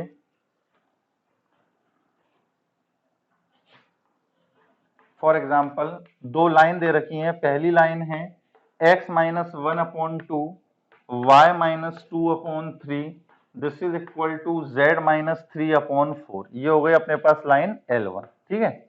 और दूसरी लाइन दे रखी है x minus 3 this is equal to y minus 4/4 this is equal to z minus 5/5, ये लाइन है अपने पास L2। अब इन्हीं के बीच की अपन को क्या निकालनी है, शॉर्टेस्ट डिस्टेंस निकालनी है, ठीक। तो शॉर्टेस्ट डिस्टेंस का फॉर्मूला क्या, डिटर्मिनेंट ऑफ। अब देखो पहली वाली लाइन जो है वो किस पॉइंट से पास हो रही है, 1 2 3, और दूसरी वाली लाइन जो है वो 2 4 5, 2 4 और 5, तो इन दोनों का डिफरेंस मतलब 2 माइनस 1 दैट इज 1, 4 माइनस का 2 2, 5 माइनस 3 कितना 2, क्लियर है ये चीज। अब नेक्स्ट अपने पास इसके डीआर तो 2 3 4 2 3 4, और फिर तीसरी रो में इसके डीआर तो 3 4 5, ये तो आ गया अपने पास डिटर्मिनेंट वाला पोर्शन, होल डिवाइडेड बाय, अब रूट के अंदर, तो रूट के अंदर इसको छुपाया 5 3 जा 15, 15 माइनस 16 माइनस वन का स्क्वायर 1, प्लस फिर अपन ने इसको छुपाया 2 इंटू 5 10, 10 माइनस का 12 माइनस का 2 माइनस 2 का स्क्वायर 4, फिर इसको छुपाया 8 माइनस का 9, तो माइनस वन का स्क्वायर 1, क्लियर है ये चीज। तो ये आ गया अपने पास।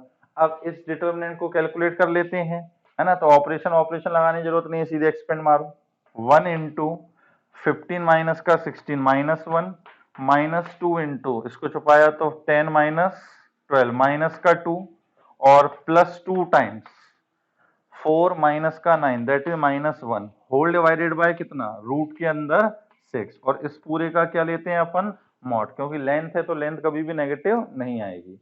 तो ये हो गया -1, ये हो गया अपने पास प्लस का 4 और माइनस का 2, तो ये हो गया 4 माइनस का 3, दैट इज 1/√6। क्लियर है ये चीज, कोई दिक्कत तो नहीं है। तो ये सिंपल सा अपना फॉर्मूला है किसका, शॉर्टेस्ट डिस्टेंस का, है ना।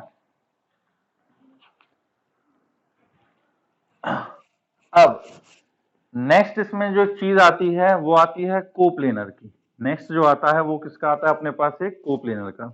मैं भी आपको इसका वेक्टर फॉर्म भी बताऊंगा, कोप्लेनर का पहले बता दूं फिर आपको इसका वेक्टर फॉर्म बताता हूं। अब आप मान लीजिए कि जैसे अपने पास ये दो लाइंस थी, ये दो लाइंस थी, ठीक है ना, ये स्क्यू लाइंस थी, अपने शॉर्टेस्ट डिस्टेंस निकाला।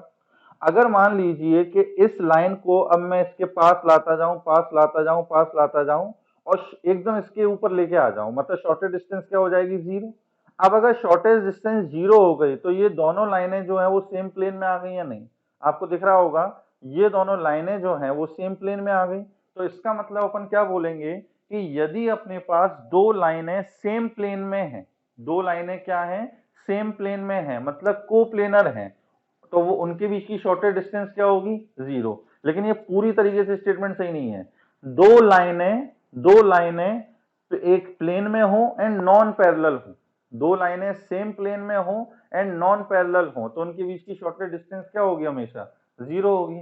अगर दो लाइन सेम प्लेन में और पैरेलल हैं तो शॉर्टेस्ट डिस्टेंस कुछ ना कुछ निकल के आएगी, 0 तो नहीं होगा।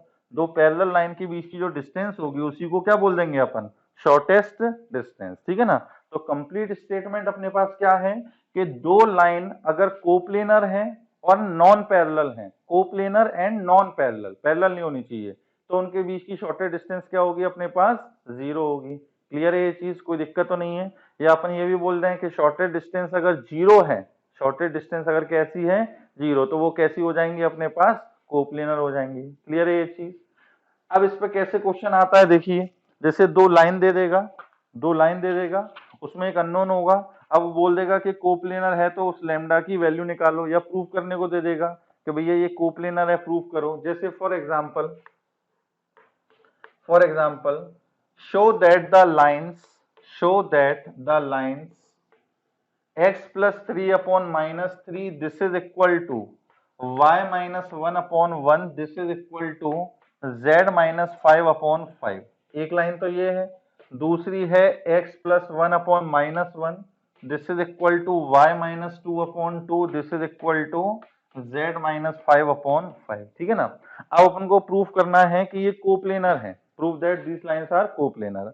अब कोप्लेनर के लिए अपन ने कंडीशन तो पढ़ ली, क्या कि शॉर्टेस्ट डिस्टेंस 0 होगी। अब मैथमेटिकल एक्सप्रेशन क्या आएगा, तो देखो शॉर्टेस्ट डिस्टेंस का जो अपन ने मैथमेटिकल एक्सप्रेशन निकाला वो क्या निकाला, डिटर्मिनेंट और नीचे क्या, वो रूट में कुछ कुछ था, रूट में कुछ कुछ था, दिस इज इक्वल टू क्या, 0।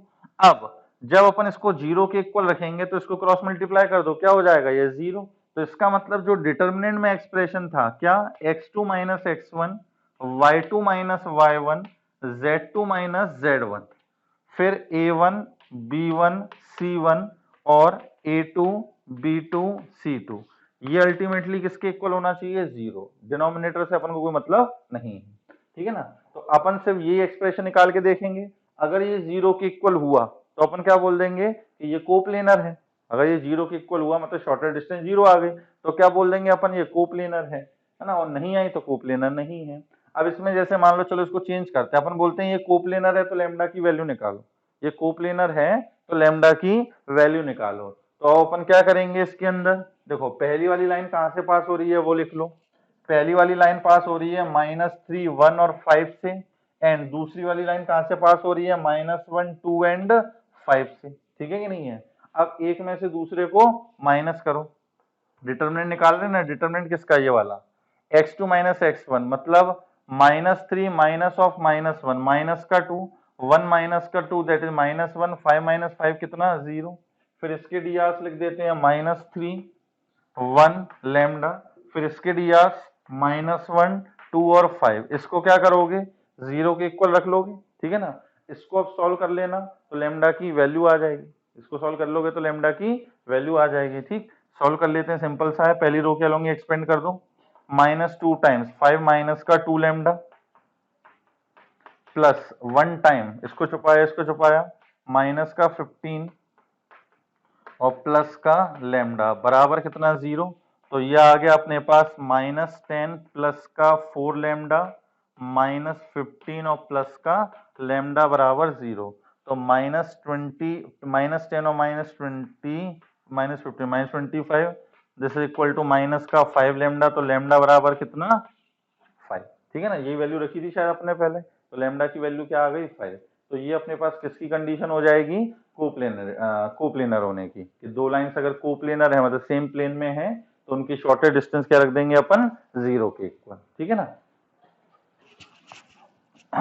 अब इसके अंदर कभी कभी घुमा देते हैं, कैसे मतलब दो लाइन देंगे है ना, और पैरेलल लाइंस दे देंगे। मतलब जैसे मान लो इसी में कुछ चेंज करते हैं अपन,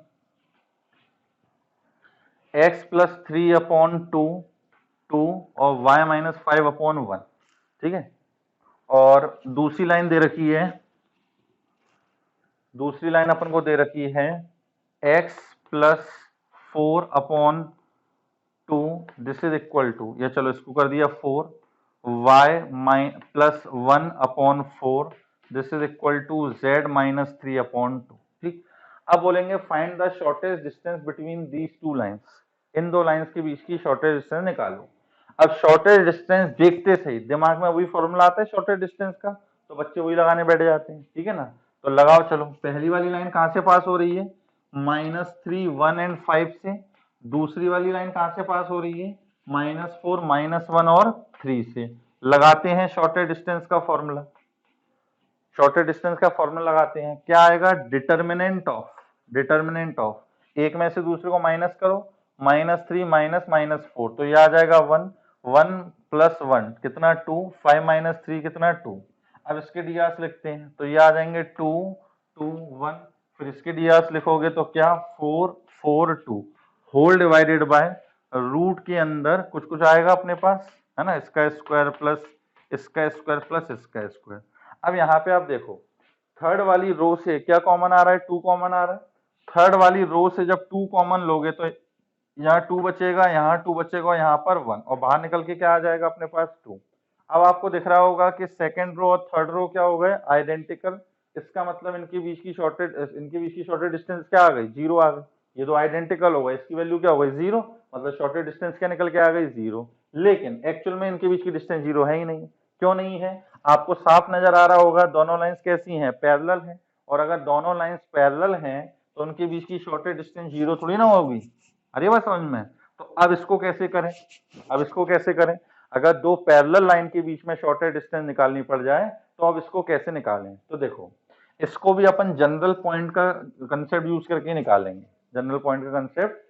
निकालेंगे, एक लाइन ये हो गई और एक लाइन अपने पास ये हो गई। ठीक है ना, अब मान लो ये L1 लाइन है, मतलब ये वाली लाइन है, ये अपने पास ये वाली लाइन है L2 लाइन है। L1 लाइन पर कोई भी एक पॉइंट बता दो जिससे वो पास हो रही है। तो दिख रहा है -3 1 और 5। ये जो L1 लाइन है वो -3 1 और 5 इस पॉइंट से पास हो रही है या नहीं, ठीक है कि नहीं है। और दूसरी लाइन क्या लिखी हुई है अपने पास x plus 4 upon 4 this is equal to y plus 1 upon 4 this is equal to z minus 3 upon 2 है ना। अब अपन को क्या निकालना था, दो पैरेलल लाइन के बीच की डिस्टेंस, इसी को अपन शॉर्टेस्ट डिस्टेंस बोलेंगे। पैरेलल लाइन के केस में जो पैरेलल लाइन के बीच की डिस्टेंस होगी वही क्या कहलाएगी शॉर्टेस्ट डिस्टेंस। अब देखो दो पैरेलल लाइन के बीच में ये डिस्टेंस निकाल दो या ये डिस्टेंस निकाल दो, यहां से डिस्टेंस निकाल दो, यहां से ये परपेंडिकुलर डिस्टेंस निकाल दो, सब सेम होंगी ना। दो रेल की पटरियों के बीच में डिस्टेंस अगर निकालनी है तो अगर किसी भी एक पॉइंट से सामने अपोजिट पॉइंट को जोड़ दो तो वो डिस्टेंस हमेशा कांस्टेंट बनी रहेगी। तो अब अपन क्या करते हैं कि ये जो पॉइंट था इससे सामने वाली लाइन पर क्या निकाल देते हैं लेंथ ऑफ परपेंडिकुलर। तो अब अपना क्वेश्चन क्या रह गया, तो अपन को क्या करना था, दो लाइन के बीच की डिस्टेंस निकालनी थी, दो पैरेलल लाइन की। लेकिन हमने क्या किया, किसी भी एक लाइन पर एक जनरल पॉइंट ले लिया, अब उस एक से सामने वाली साइड पर क्या निकाल दो परपेंडिकुलर डिस्टेंस। तो अभी अपन ने पढ़ा था कि कोई पॉइंट दे रखा हो और लाइन पर क्या निकालना हो परपेंडिकुलर डिस्टेंस, तो कैसे निकालते हैं ये पढ़ा है ना अपन ने। तो सबसे पहले अपन क्या करेंगे, इस पे जनरल पॉइंट निकालेंगे। ये जनरल पॉइंट निकालने के बाद इस लाइन के क्या निकालेंगे डीआर्स निकालेंगे। अब जो डीआर्स आएंगे वो लैम्डा के टर्म्स में आएंगे। अब इस लाइन के डीआर्स और इस लाइन के डीआर्स मतलब 4 4 2 ले लो या 2 2 1 ले लो, इनके प्रोडक्ट का सम कितना 0, तो उससे लेमडा की वैल्यू आ जाएगी। लेमडा की जो वैल्यू आए यहाँ जनरल पॉइंट जो निकाले तो उसमें रख देंगे, उससे अपन को क्या पता लग जाएगा, लेमडा पता लग सॉरी जनरल पॉइंट पता लग जाएंगे। फिर उन दोनों के बीच की क्या निकालेंगे अपन, डिस्टेंस, डिस्टेंस फॉर्मूले से। तो क्या पता लग जाएगा अपन को, लेंथ ऑफ परपेंडिकुलर। क्लियर है ये चीज, कोई दिक्कत तो नहीं है। चलिए इसको अगर कंप्लीट करना है तो मैं कंप्लीट ही कर दे रहा हूं। ये अपने पास यहां तक तो आ गया। अब जनरल पॉइंट क्या निकल के आएंगे, जनरल पॉइंट इसको अपन लैम्डा के इक्वल रखेंगे, तो ये आएगा अपने पास 4 लैम्डा माइनस का 4, फिर 4 lambda minus 1 and 2 lambda plus 3। देखो इस क्वेश्चन में ना मैंने अपने मन से लिख दिया, तो हो सकता है लैम्डा की कुछ ऊट पटांग वैल्यू आ जाए, है ना।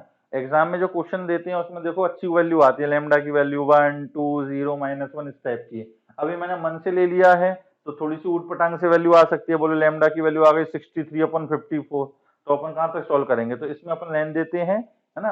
आप और क्वेश्चन में आपको डिस्क्रिप्शन में जो दूंगा उसमें आप प्रैक्टिस करिएगा, बढ़िया तरीके से आ जाएंगे, और दिक्कत हो तो वही व्हाट्सएप करिएगा मुझे। तो आई थिंक आपको ये टॉपिक भी समझ में आ गया होगा, shortage distance between the two lines, और उसी के साथ साथ दो पैरेलल लाइन के बीच की डिस्टेंस कैसे निकालते हैं, या अपन बोल रहे हैं कि दो पैरेलल लाइन के बीच की शॉर्टेज डिस्टेंस कैसे निकालते हैं, वो तरीका भी आपको समझ में आ गया होगा। अब लास्ट जो अपना बच रहा है वो क्या है, इसकी वेक्टर फॉर्म, है ना, कि वेक्टर फॉर्म में शॉर्टेज डिस्टेंस का फॉर्मूला क्या है।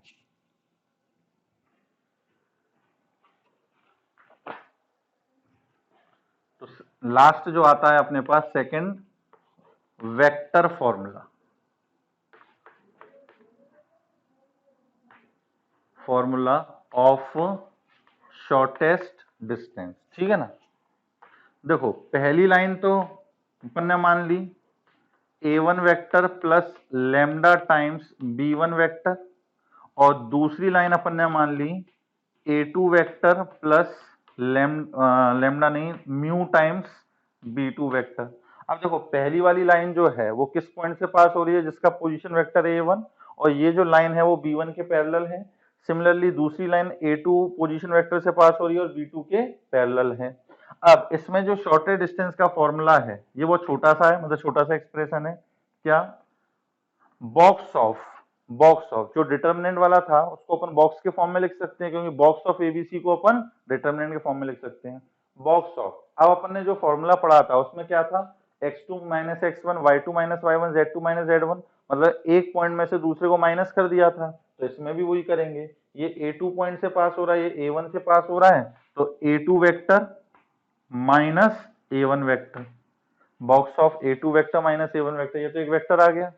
फिर क्या लिखते थे सेकंड रो में, सेकंड और थर्ड रो में लाइंस के डीआर, तो सेकंड पहली वाली जो लाइन है उसके डीआर कहां से आएंगे, b1 वेक्टर से, दूसरी वाली के b2 वेक्टर से, तो ये आ गए अपने पास के लाइन के डीआर, होल डिवाइडेड बाय, फिर जो अपने पास रूट वाला पोर्शन होता था वो कहां से आ जाएगा, b1 vector cross b2 vector, और इसका क्या अपने पास मॉड। तो ये हो गया अपने पास दो लाइन के बीच में शॉर्टेज डिस्टेंस निकालने का वेक्टर फॉर्मूला। अभी जो पहले अपन ने पढ़ा था वो कार्टेशियन फॉर्मूला था, ये क्या हो गया अपने पास वेक्टर फॉर्मूला। सिंपल है याद रखने में, a2 vector minus a1 vector, b2 vector sorry b1 vector b2 vector, इनका box whole divided by box के अंदर सॉरी मॉड के अंदर b1 vector cross b2 vector. Clear है ये चीज, अगर एक आध क्वेश्चन में लगा के दिखाना है तो देख लेते हैं अपन।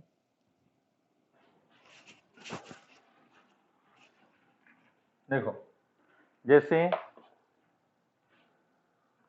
क्वेश्चन क्या दे रखा है, find the shortest distance between the lines r vector is equal to i minus j plus lambda times 2i plus का k। क्लियर, और दूसरी लाइन अपन को दे रखी है 2i minus j plus mu times i minus j minus का k। अब इन दोनों लाइन के बीच की हमें शॉर्टेज डिस्टेंस निकालनी है, ठीक है ना। तो इसमें अपन देखो a1 वेक्टर क्या लिखेंगे, i माइनस का j, b1 वेक्टर क्या लिखोगे 2i प्लस का k, b2 वेक्टर क्या लिखोगे, या पहले चलो a2 वेक्टर लिख लेते हैं, a2 वेक्टर क्या लिखोगे 2i माइनस का j, और b2 वेक्टर क्या लिखोगे, i माइनस का j माइनस का k। ये अपन ने लिख लिया। अब फॉर्मूला क्या था अपने पास, box of shortest distance, box of a2 vector minus a1 vector, फिर b1 vector b2 vector, whole upon mod of b1 vector cross b2 vector. यही था अपने पास। क्लियर है ये चीज। अब a2 माइनस a1 अगर करेंगे तो यहां कर लेते हैं a2 माइनस a1, क्या आ जाएगा, a2 minus a1 2i minus i, फिर माइनस जे ये कैंसिल हो जाएगा, तो a2 माइनस a1 सिंपल सा i आ गया। अब एक ये वेक्टर हो गया, देखो एक ये वेक्टर, एक ये वेक्टर और एक ये वेक्टर, इनका बॉक्स निकालना है। तो बॉक्स तो डिटरमिनेंट वाले तरीके से निकाला जाता था, वो उसी तरीके से निकालेंगे। तो a2 माइनस a1 मतलब 1 0 0, सिर्फ i है अकेला, तो 1 0 0, फिर b1 के कोफिशिएंट 2 0 1 2 0 1, और फिर b2 के कोफिशिएंट 1 माइनस 1 और माइनस 1 1 माइनस 1 और minus 1। Clear, whole divided by. अब यहाँ पे अपन को b1 क्रॉस b2 भी निकालना है। तो देखो b1 क्रॉस b2 ये निकालना है, तो ये भी डिटरमिनेंट वाले तरीके से, कैसे, i j के वेक्टर में समझाया आपको। फिर b1 तो 2 0 1, और यहाँ पे 1 माइनस 1 माइनस 1, ठीक है कि नहीं। अब इसको कैलकुलेट कर लेते हैं, तो ये आएगा अपने पास 0 प्लस का 1 मतलब i 1 इंटू आई, फिर इसको छुपाया तो माइनस का 2 माइनस का 1 तो माइनस का 3, और माइनस एक और होता है तो प्लस का 3j, और फिर इसको छुपाया माइनस का 2 और ये 0 तो माइनस का 2k। क्लियर है।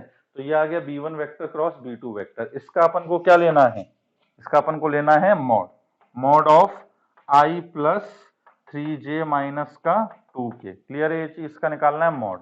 अब इसको कैलकुलेट कर ले तो आसान है, इसको छुपाया 0 और माइनस माइनस प्लस 1, तो ये आ जाएगा 1 होल डिवाइडेड बाय, इसका रूट निकालेंगे तो रूट के अंदर 1 का स्क्वायर 1, 3 का स्क्वायर 9 माइनस 2 का स्क्वायर 4, तो ये आ गया अपने पास कितना 1 अपॉन रूट 14। क्लियर है ये चीज, कोई दिक्कत तो नहीं। तो आई थिंक आपको ये वेक्टर फॉर्मूला भी समझ में आ गया होगा। तो अपन ने क्या क्या देखा आज, एक तो अपन ने पढ़ा था शॉर्टेज डिस्टेंस पढ़ा, इसके पहले अपन ने क्या पढ़ा मैं खुद ही भूल गया इसके पहले अपन ने क्या क्या देखा था, और इमेज, हाँ image, foot of perpendicular, length of perpendicular and intersection of the two lines, ठीक है ना। ये टॉपिक आज के लेक्चर में अपन ने कवर किए हैं। अब इसके साथ मैं आपको जो अटैचमेंट दूंगा, जो डॉक्यूमेंट दूंगा, तो उसको आप सॉल्व करें क्वेश्चन को। दिक्कत आए तो आप मेरे नंबर पे, व्हाट्सएप नंबर पे मेरे से डाउट पूछ सकते हैं। क्लियर है, चलो गुड बाय, टेक केयर।